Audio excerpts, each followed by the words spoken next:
Sa Re Ga Ma Pa little champion season 5ல இந்த வாரம் அபிஷேகாவோட பர்ஃபார்மன்ஸை பார்த்துட்டு உனக்கு டிக்கெட் ஃபினாலே கொடுக்கலன்னா அது கண்டிப்பாக டிக்கெட் ஃபினாலே வேஸ்ட் ஆகிடும் அப்படிங்கிற மாதிரி ஒட்டுமொத்த ஜட்ஜஸும் ஒரு மிகப்பெரிய கரகோஷம் கொடுக்குற அளவுக்கு தான் அதிரடியான பர்ஃபார்மன்ஸை இன்றைக்கி அபிஷேகா காமிச்சிருக்காங்களாம். போன வாரம் அக்ஷித் நிருப்பமும் அதுக்கு முன்னாடி விஷ்ணுவர்தனும் டிக்கெட் ஃபினாலே வின் பண்ணி டைரெக்டாக ஃபினாலே போயிட்டாங்க. இப்போதைக்கு ஃபினாலேஸ் இருக்கிறது அபிஷேகா, சுமன் ராஜ், வர்ஜா, மோக்ஷிதா, ஸ்ரேயா ஸ்ரீராம், இது மாதிரி ஒரு சில முக்கியமான போட்டியாளர்கள் இடம்பெற்று வந்துட்டு இருக்காங்க. இதில் யார் வேணாலும் அடுத்த 3 டிக்கெட் ஃபினாலே வாங்கி அந்த ஃபினாலே சேரில் போய் உட்காரலாம் அப்படிங்கிறது நம்ம எல்லாருக்குமே தெரியும். ஆனால் அந்த 3 இடத்த யார் பிடிக்க போகிறாங்க அப்படிங்கிறது தான் இங்கே ஒரு எதிர்பார்ப்பே. விஷ்ணுவர்தன், அக்ஷித் நிருப்பம் இவங்க எல்லாருமே அவங்களுடைய அதிரடியான பெர்ஃபார்மன்ஸை காமிச்சு முதல் 2 வாரத்தில் டிக்கெட் ஃபினாலே வாங்குவாங்க அப்படிங்கிறத யாருமே எதிர்பார்க்கல. அதுக்காக அக்ஷித் நிருப்பமும் விஷ்ணுவர்தனும் அதுக்கு டிசர்விங்கான கண்டஸ்டன்ட் இல்லை அப்படின்னு நம்ம சொல்லிட முடியாது.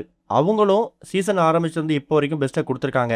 ஆனால் லைம்லைட்டில் இருக்கிறது அதிகமாக ஹைலைட்டான விஷயங்கள், ரசிகர்கள் அதிக விரும்பி பார்க்கறது அபிஷேகா, சுமன் ராஜ், வர்ஜா, மோக்ஷிதா இவங்களுடைய பர்ஃபார்மன்ஸை தான். சொல்ல போனால் இவங்களுக்குன்னு சோஷியல் மீடியாவில் ஒரு தனி ஃபேன் பேஸும் உருவாகிட்டு இருக்கு. இவங்களில் யாராவது ஒருத்தவங்க தான் ஃபர்ஸ்ட் 2-3 இடங்களில் டிக்கெட் ஃபினாலே வின் பண்ணுவாங்க அப்படிங்கிற மாதிரி ரசிகர்கள் ஆவலாக காத்துட்டு இருந்தாங்க. ஆனால் அது எதுவுமே உண்மை இல்லை.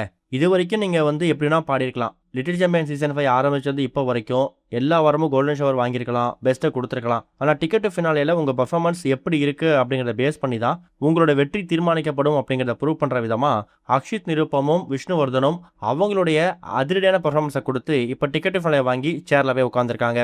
மீதி இருக்கக்கூடிய போட்டியாளர்களில் அபிஷேகா ஒரு பெரிய எதிர்பார்ப்பை ஏற்படுத்தியிருக்காங்க.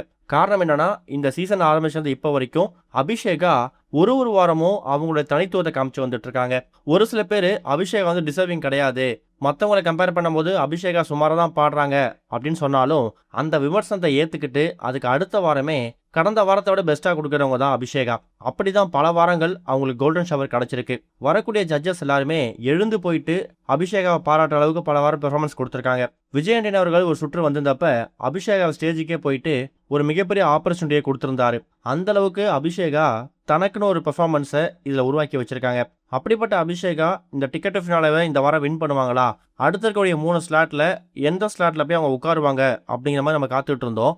அதுக்கு பதில் கொடுக்குற விதமாக இப்போதைக்கு என்ன அப்டேட் கிடச்சிருக்குன்னா, இந்த வாரம் டிக்கெட் ஃபினாலேவோட அந்த 3வது டிக்கெட்டை அபிஷேகா தான் வின் பண்ணியிருக்காங்க அப்படிங்கிற மாதிரியும், அபிஷேகா வின் பண்ணதுக்கு பிறகு சிங்கர் ஸ்ரீனிவாஸ் அவர்கள் அபிஷேகா அடிச்சு தூள் கிளப்பிட்டமா, இந்த பெர்ஃபார்மன்ஸை இப்போ நீ கொடுத்தல, இதே இது ஃபினாலே மேடையாக இருந்துச்சுன்னா நீ தான் இந்த சீசனோட டைட்டில் தான் வந்திருப்ப, நாங்கள் எல்லாம் ஒருமித்த கருத்தை அறிவிச்சிருப்போம், இருந்தாலும் பரவாயில்லை, இந்த உழைப்பை போடு, கண்டிப்பாக ஃபினாலையில் அடிச்சு தூள் கலப்புங்கிற மாதிரி எக்கச்சக்கமான பாராட்டு மழை கொடுத்துருக்காராம். இது மூலயமா அபிஷேகா டிக்கெட் ஃபினாலே வின் பண்ணியிருக்காங்க, அதாவது 3வது டிக்கெட் வாங்கியிருக்காங்க அப்படிங்கிறது தகவலாக வந்திருக்குது. என்ன நடக்க போகுது அப்படிங்கிறத வெயிட் பண்ணி பார்க்கலாம். இது வரைக்கும் கனெக்டிங் டிவிக்கு சப்ஸ்கிரைப் பண்ணனா மறக்காமல் சப்ஸ்கிரைப் பண்ணிக்கங்க. உடனடி அப்டேட்ஸ் பெறுவதற்கு நோட்டிஃபிகேஷன் பெல்லையும் கிளிக் பண்ணிக்கங்க.